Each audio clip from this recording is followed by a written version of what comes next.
யாதொரு தெய்வம் கொண்டீர் அங்கே மாதொரு பாகனாதாம் வருவர் என்பது சித்தியார். நீ எந்த தெய்வத்தை கும்பிட்டாலும் அருள் எங்கள் சாமி தான் கொடுத்தாகணுன்னார். ஏன்? அந்த தெய்வத்தின் வழி கொடுப்பது சிவம்.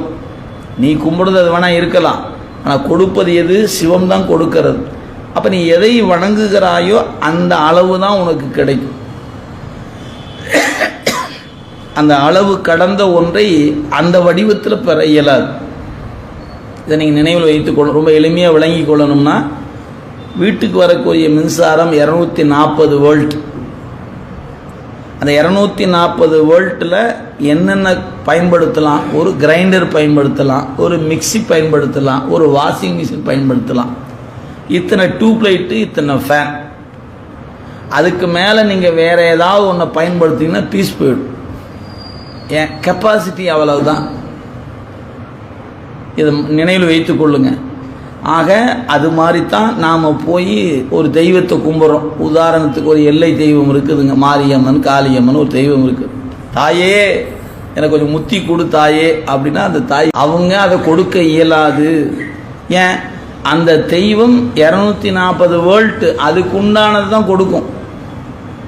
நீ அங்கே போய் உட்காந்து எனக்கு முத்தி பெற்ற கொடு, நீ கொடுத்தே தான் ஆகணும் தாயே, உன்னை விட்டா நான் இன்னொரு சாமி கும்பிட மாட்டேன், ஆனால் எனக்கு முத்தி வேணும் அப்படின்னா, டே என்னால் முடியாதுடா, தயவு செய்து நீ இதை பாருங்க சிவனடியார் போகிறாங்க அவங்க கூட போ அப்படின்னு அந்த தெய்வம் கையை காட்டி விட்டு அனுப்பிச்சுட்ரும். நீ போப்பான், அதை விட்டு போட்டு நீ நானே தரேன் அப்படின்னு தெய்வம் சொல்லுமான்னு கேட்டால் சொல்லாது. இதுதான் மறுக்க முடியாத உண்மை. ஆனால் நம்ம மனசு அவ்வளோ சீக்கிரம் ஏற்றுக்காது. ஏன்னா நாம் ரொம்ப நாளாக அந்த சாமி எல்லாம் தரும் நினச்சி கும்பிட்டுருக்குறோமே. மாரியம்மன், காளியம்மனை விட்டா நமக்கு வேறு என்ன இருக்குது? ஆத்தா அப்படின்னு சொல்லி ஆத்தா தான் எனக்கு எல்லாமே அப்படின்னு வச்சுமே. அதெல்லாம் ஒரு படிநிலை என்பதை மறந்துடக்கூடாது. அப்போ அந்தந்த தெய்வங்களுக்கென்று வரையறை இருக்கிறது. அதுக்கு மேல் அந்த தெய்வம் ஒன்றும் செய்யாது. அப்போ எல்லா தெய்வங்களுக்கும் தெய்வமாக இருக்கக்கூடிய ஒரு தெய்வம் எது? அதுதான் சிவபெருமான். அவரை வணங்குனா இங்கே இருக்கிற எல்லா தெய்வத்தை விட மேலான கருணையை, மேலான ஒன்றை அவரிடத்தில் பெறணும். அவரிடத்தில் பெறுவதை மற்ற யாரிடத்திலும் பெற இயலாது. யாரிடத்தில் பெறுவதையும் அவரிடத்தில் பெறலாம். ரெண்டுக்குள்ள வேறுபாடு அதுதான். எனவே நாம் பெரும் தெய்வ வழிபாட்டுக்கு வந்துட்டதனால சிறு தெய்வ வழிபாட்டை சிறுமைப்படுத்த வேண்டிய அவசியம் இல்லை. ஆனாலும் அங்கேயே நின்றுக்கிட்டு இருக்கக்கூடாது. ரெண்டுக்குள்ள வித்தியாசத்தை மறந்துடக்கூடாது. உத்திராட்சம் போட்டாச்சு, திருநீர் பூசியாச்சு, குருநாதரை பார்த்தாச்சு, தீட்சை வாங்கியாச்சு. இனி சிவபெருமானை போய் கையெடுத்து கும்பிட்டா போதும். இல்லைங்க, நேற்று வரைக்கும் மாரியம்மனுக்கு போனேன், காளியம்மனுக்கு போனேன், செவ்வாய்க்கிழமைனா போவேன், வெள்ளிக்கிழமைனா போவேன், ராகு காலம்னா போனேன். அது நேற்று. இப்போ அம்மா பார்த்து ப்ரொமோஷன் பண்ணி நம்மளை அனுப்பிச்சி விட்டாங்க. இப்போ நம்ம போகலன்னா கோச்சிக்காத அந்த தெய்வம்? ஒருபோதும் தெய்வம் கோச்சிக்காது. பையன் நல்ல மணிக்கு முன்னேறி போயிட்டான்ப்பா, போயிட்டு வாடா மகராசனா, போயிட்டு வாடான்னு அமுச்சு விட்டு தெய்வம் கம்முன்னு உட்காந்துக்கும். இந்த தெய்வத்துக்கு நடுவில் நமக்கு நடுவில் ஒரு சில பேர் உட்காந்து, டே இந்த சாமியை மறந்துட்டு போகிற, இந்த குலதெய்வத்தை மறந்துட்ட, இந்த சாமி நீ மறந்துட்ட, உன்னை சாமி சும்மா விடாது பாரு அப்படின்னு சில பேர் நம்மளை போட்டு உருட்டி மிரட்டிட்டு இருப்பாங்க. ஒரு உருட்டு மிரட்டும் பயப்பட. ஏன்? நீங்கள் பெருந்தெய்வத்துக்கு ஆட்பட்டதை கண்டு அந்த தெய்வம் வணங்கி மகிழுமே அன்றி வருத்தப்படாது. உங்கள்கிட்ட படித்த பையன் இன்னைக்கு மாவட்ட ஆட்சித்தலைவர் ஆகிட்டாருன்னா நீங்கள் என்ன பண்ணுவீங்க?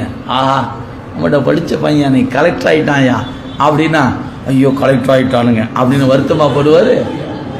அவர் ஒரு பெரும் மகிழ்ச்சி. ஆஹா, நல்லா படித்தான், நல்ல இடத்துக்கு வந்துட்டான் பார்த்தீங்களா, நான் அப்போவே கவனித்தேன் இந்த பையன் கலெக்டர் ஆகிடுவான், இந்த பையன் எஸ்பி ஆகிடுவான்னு கண்டுச்சேன். ஏன்? அவ்வளோ திறமை இருக்குது. அப்போ ஒரு ஆசிரியனுக்கு தன் மாணாக்கன் அடுத்தடுத்து வளர்ந்து போவதை கண்டு மகிழ்வதில் தானுங்க மகிழ்ச்சி இருக்கிறது. மாணவன் வளர்ச்சினா ஆசிரியருக்கான மகிழ்ச்சி. ஒரு ஆசிரியர் மாதிரி அந்த தெய்வமும் அப்படித்தான். நீங்கள் நினைக்கிற குலதெய்வமாக இருந்தாலும் சரி, எல்லை தெய்வமாக இருந்தாலும் உங்களை அந்த தெய்வத்தை விட மேலான தெய்வத்தை, ஏன் அந்த தெய்வமெல்லாம் இந்த தெய்வத்திடத்துத்தானே அருளை வாங்கி நமக்கு கொடுக்கிறது. அப்படி இருக்கும்போது அந்த தெய்வம் கோவித்து கொள்ளுமான்னு கேட்டால் ஒருபோதும் கோவித்து கொள்ளாது.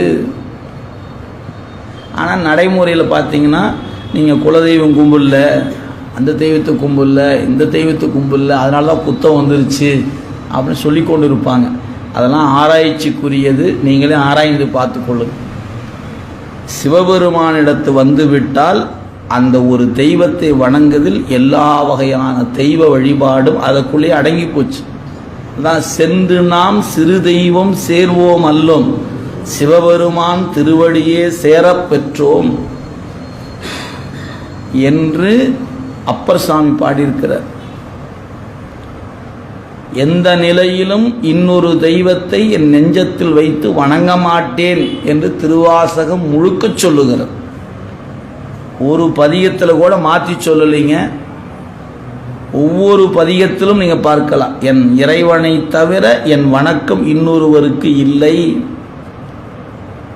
திருவாசகம் என்ன சொல்லுகிறது கேட்டா ஒரு தெய்வ வழிபாட்டை சொல்லுகிறது. மறந்துடாதீங்க, நான் திருவாசகம் எனக்கு மனப்பாடம், நான் திருப்பி இப்படி ஒப்பிப்பேன் அப்படி ஒப்பிப்பேன், ஆனால் எல்லா சாமியும் கும்பிடுவோம்னா எதுக்கு திருவாசகம் படிச்சிங்கன்னு தெரியும். அந்த திருவாசகம் அப்படி எல்லாத்தையும் கும்பிடலாம் சொல்லலை. கொள்ளேன் புரந்தரன் மால் அயன் வாழ்வு குடிகடினும் நல்லேன், என் குடியே கெட்டு போனாலும் அதெல்லாம் எனக்கு வேண்டாமியான்ட்டார். கொள்ளேன் புரந்தரன் மால் அயன் வாழ்க்குள்ள இன்னொரு தெய்வத்துக்கு இடமுள்ள பெருமானே சொன்னவர் மணிவாசக பெருந்தகை. அப்ப நமக்கு ஒரு தெய்வ வழிபாடு தான் வலியுறுத்தப்பெறுகிறது. நமக்கு அதுதான் படிநிலையில் வளர்ந்து அங்கே வந்து சேரணும்.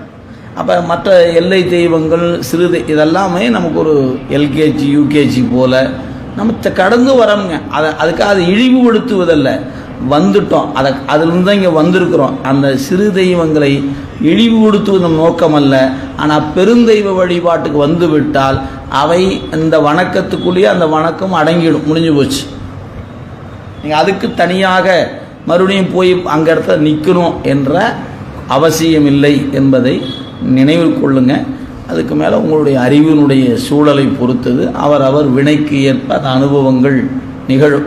எனவே இறைவனை தொழுகின்ற தெய்வங்கள் நிறைய இருக்கின்றன. எல்லா தெய்வங்களும் இறைவனை தொழுது இருக்கின்றன.